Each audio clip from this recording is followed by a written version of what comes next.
Hello, everybody. I am Kat Roedell, the author of 5 Powerful Tools for Personal Growth. This 72-page wonder that teaches you not only what these tools are, but how to use them. Every single chapter has got exercises designed to build up your skill sets in areas like forgiveness, accountability, prayer, gratitude, and boundaries. With these 5 powerful tools, you can reshape your life. The other day, somebody told me this is not a self-help book. This is a transformational guideline to teach you how to move from where you are to where you want to be. And these 5 fundamental areas are critical to life. You don't just use them in your day-to-day, but you use them in work, at home, at church, on the road. Everywhere you go, you're going to have a need to use one of these tools or another.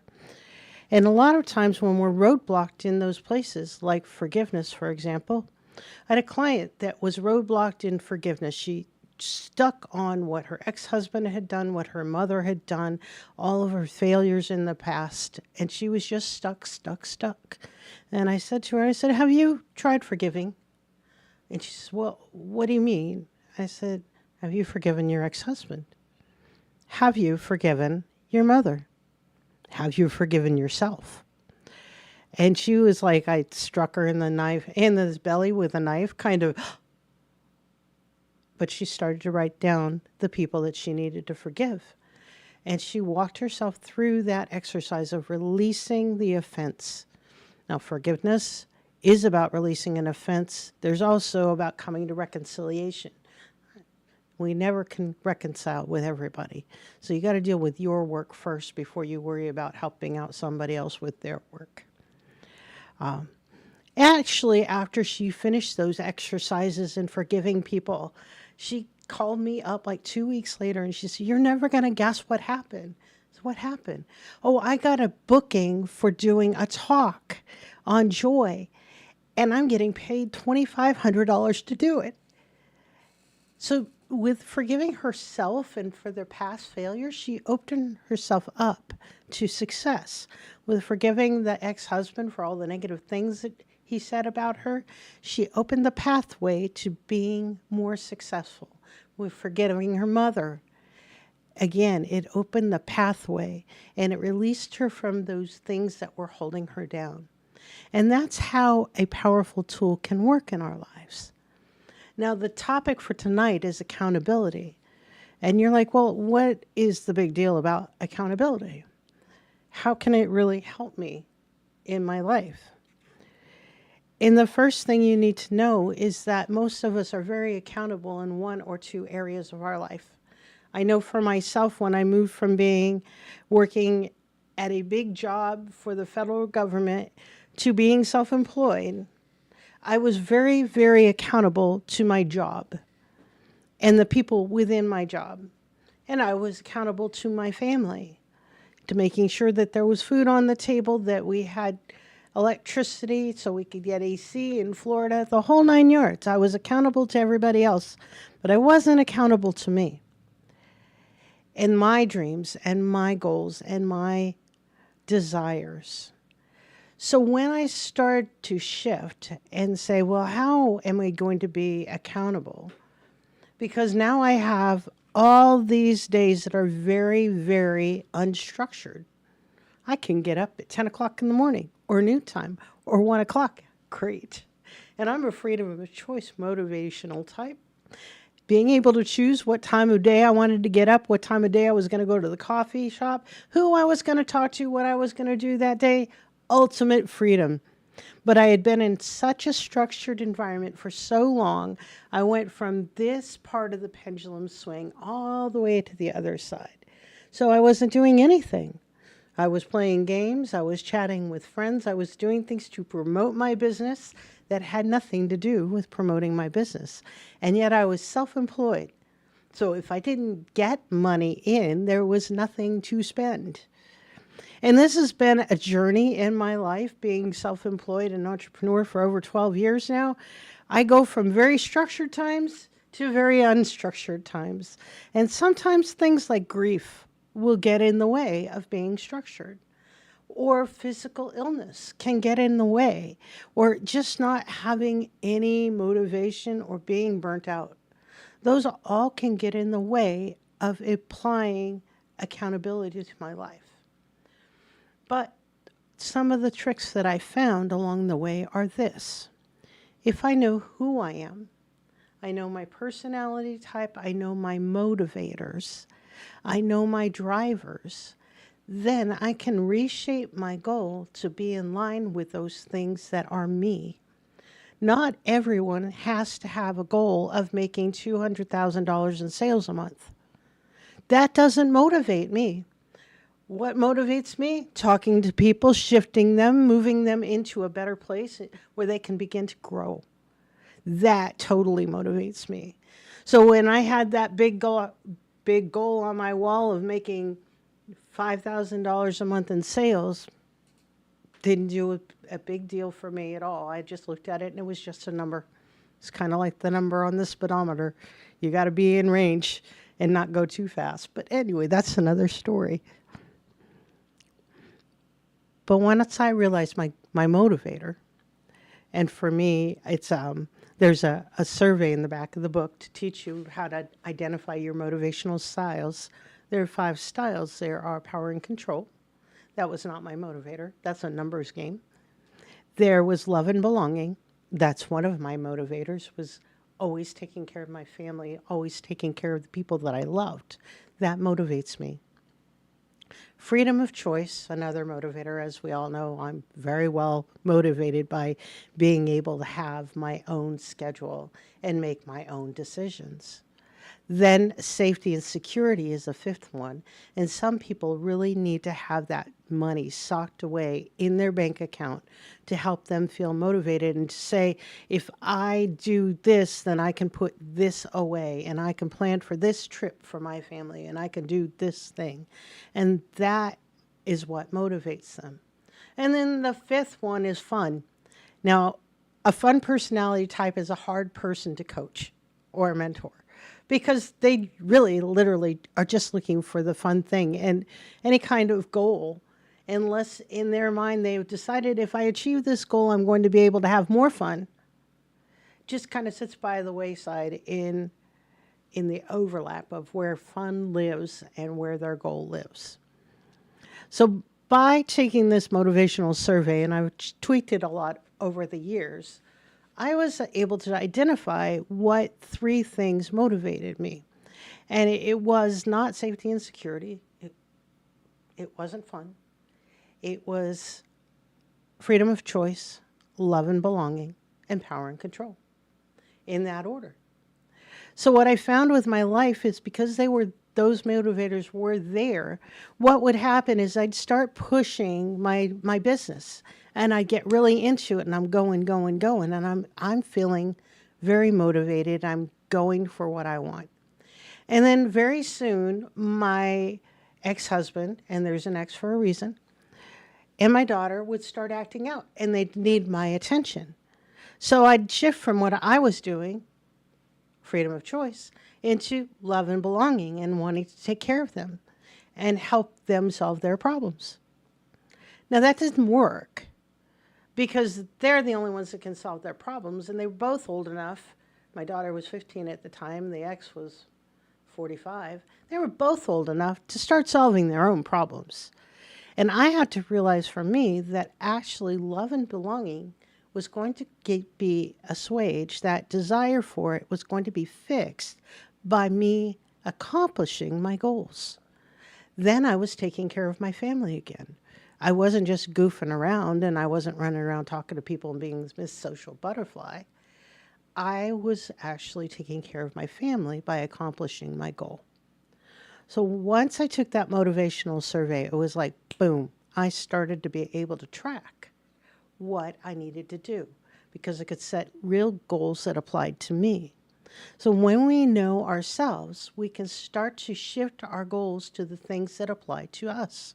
And when they truly do apply to us, then we're going to start finding ways, with God involved too, we're going to start finding ways to solve those problems because we're going to look at them like they're problems. We're not going to just say, oh, well, I didn't meet my goal again this month. I'm going to put that in my back pocket, and maybe next month I'll reset it and I'll do that thing. Instead, what we do is we start to think, how am I going to meet that goal next month? The next thing I did in order to bust through my rut, which was a big one in my head, I went from, how to go from six figures to $6,000 in 6 easy months. I am writing that book, but I'm going to go back again the other way. So once I figured those things out, what I did is I created a game, and I call it Blazing Sales. And I tracked my key productivity indexes of all the things that I needed to do to push my business forward. And then I rated those things by how difficult they were and how much they would push my business forward. The time I was doing Mary Kay, so I needed a book, I needed to sell, I needed to recruit. Those were my three things I needed to do, and I needed to hold parties so I could sell. So I started tracking how many times did I actually talk to people in a day. Now, I made the card easy. It was only 10 lines. And if I called somebody, that was a 5-point thing because it took some weight to get that phone off the desk. If I texted people, I only got 1 point. But I could text 100 people at a time and kind of skew my numbers. There's something to be thought of there. But if I met somebody face to face and I talked to them and I engaged with them and I booked a call then I got 10 points. So the thing that was toughest for me soon became the easiest because I was getting more points for it, so I'd focus on it. And they went through all of those different columns, sell, parties, recruit, all of those columns I created scores for so that I could push myself forward in those areas. Now, this doesn't have to be about sales. It could be that, maybe you're a housewife. Maybe you need to clean up the rooms and you have 5 rooms and you're going to give yourself 5 goals in order to do that. Whatever it is in your life that you're having a challenge with, creating a game around it can help you stay more accountable because it's fun. And even though fun isn't one of my motivators, I do like to have it. Most people do, so let's make life a little bit more fun. Now, as I went through, I also grabbed an accountability partner. Now, you can have an accountability partner that is a best friend, your physical partner, a business colleague. It doesn't matter who they are, as long as when you sit there and tell them bullshit lies, they tell you that's a bullshit lie. When you say, well, the reason I didn't make those phone calls was because my phone battery was dead, that's a bullshit lie, right? We make it up to justify the lack of progress that we had or the thing that we did not do because we really didn't want to do it and it didn't motivate us. But if you have an accountability partner that you're meeting with week after week after week, they start to learn your excuses and you start to learn theirs. So you can hold each other more accountable to the end result. What is your goal? I didn't say this about the cards, but on the back of each card every single day, I would ask things like, what worked well today? What didn't work at all? What was my biggest win?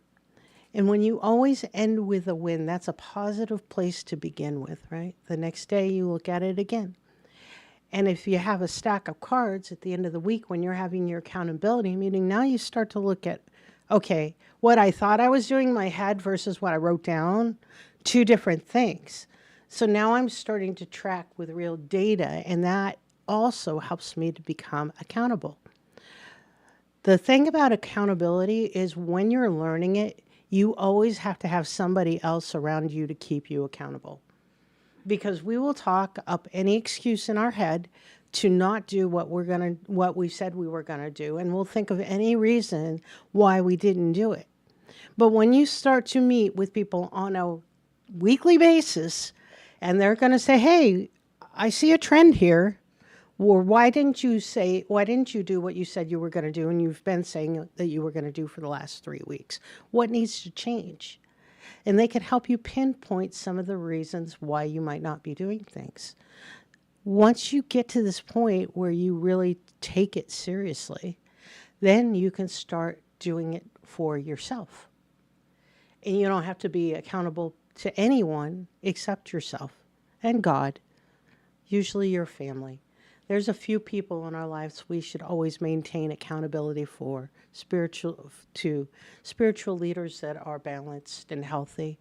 Again, you want to get yourself into a place where you're surrounded with the support system that you need to achieve what you're trying to achieve. And every single person has a different goal, and that's okay. My goal does not have to be Priscilla's goal. My goal does not have to be Elena's goal, nor should it be, because I have a different set of skills and talents and gifts than Priscilla does and Elena does. And we should be celebrating our differences, because when we work together, we bring change to the world because of our interaction, not because of our isolation. So becoming accountable to one another, even though we don't need the accountability partner anymore, is like this next step. It's a step into unity with other people in our community. And that's really kind of cool when you think about it, is as I grow personally, I can shift the world around me. Now, that's not maybe going to turn on a person that's into power and control and they just want the dollar signs or they just want the wins. I sold 500 of these things. Shifting the world may not make a difference to them, but to those of us, it does. Let's get to a place we're not in competition with this guy that's marking off widgets. We're in competition with ourselves, and we're building each other up so we can all meet the goal for accountability. Now, this is kind of the end chapter of the book. So one of the things I refer to in the chapter on accountability is using the powerful tools together. If you know how to forgive and you know how to pray, sometimes you can break through things that you didn't know how to break through before. And when I was writing this chapter, I was amazed. We had this huge old ash tree in our backyard. It must have been about 4 feet around, major. And we had to fell the tree because it was rotting out in the middle and it was dropping branches on the house. And that was going to be a very big disaster zone. So we got one guy out there and he cut the tree down, but it was just laying in the backyard. So I invited some friends over that like to cut trees to break it down. And I was amazed when they were working on this tree, because one guy had a chainsaw, another one had some wedges. He'd get up there and monkey around and he'd knock in some wedges, and then he'd put the chainsaw in, and then they'd use a lever to get to a deeper spot. And pretty soon, half of that tree was broken down because he used his tools together. He didn't just use them separately. So when you're using the 5 powerful tools, you have to think about, well, if I'm going to forgive this person, what should I do with my feelings now? Maybe I should start to pray about it. Maybe I should ask for divine wisdom. Or if I'm going to forgive this person, but I know that they don't play well with others and they haven't changed and they're still toxic, what am I going to do? I'm going to create some boundaries, and I'm going to create some good boundaries that involve the amount of time I spend with this person, the amount of acts I allow them to give me, how much I'm going to do for them, and how much time I'm going to spend with them.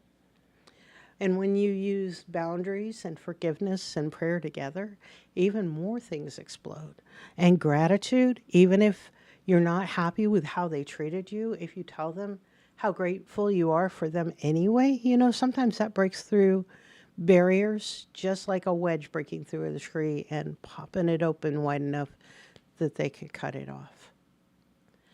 Other times it doesn't work, but this isn't about whether or not it's 100% effective all the time, because sometimes we need to learn the order to apply the tools. Sometimes we can't use those tools on other people. Sometimes we have to use them on ourselves. And knowing when and how is I call it razor sharp discernment, where you start to understand, well, every time I see that person, I think really ugly thoughts. And why do I do that? They're not an ugly person. Oh, but I'm harboring some guilt over how I treated them, and I've turned it inward.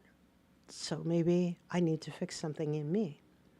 Or I saw how they treated 5 other people, and although they treated me well, I know really that's just love bombing, and I need to move on from this relationship. But the more we learn about the tools and the more we learn how to apply them in our lives, the better and bigger situations we can get into and walk out of undisturbed. Now, it's not that we don't get emotional about things. We all get emotional about things. And there are days that we get emotional and there's no reason, and other days that we have just cause.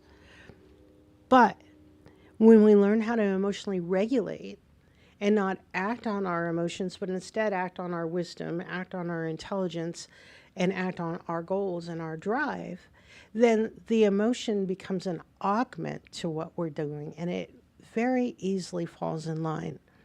So instead of being disrupted because such and such happened and now I'm mad, I shift my mindset to being grateful. And suddenly my emotions come into line and they say, hey, you're a happy girl. Let's have joy too. So instead of just walking around with gratitude, now you're bubbling over in joy. And pretty soon kindness comes in and people start to look at you different. And they're like, what do you have that I don't have? And wouldn't it be a wonderful world if we looked at each other different, but we didn't ask that question, but said, oh, I recognize the gratitude. I recognize the peace. I recognize the joy that you walk with. And you are so kind. And even when you make mistakes and even when you fall, you just pick yourself up, you dust yourself off, you ask for forgiveness, and you move yourself forward. So that is accountability today. I'm sure if I talked about it at another time, there would be more lessons. But thank you so much for watching and for absorbing. If you have any questions, just put it in the comments. It will be up on YouTube as well. I streamed it live in both Facebook and YouTube. And I'm always, always, always willing to answer questions if you have them. Have a blessed night, and thank you for taking the time to watch and listen. Bye.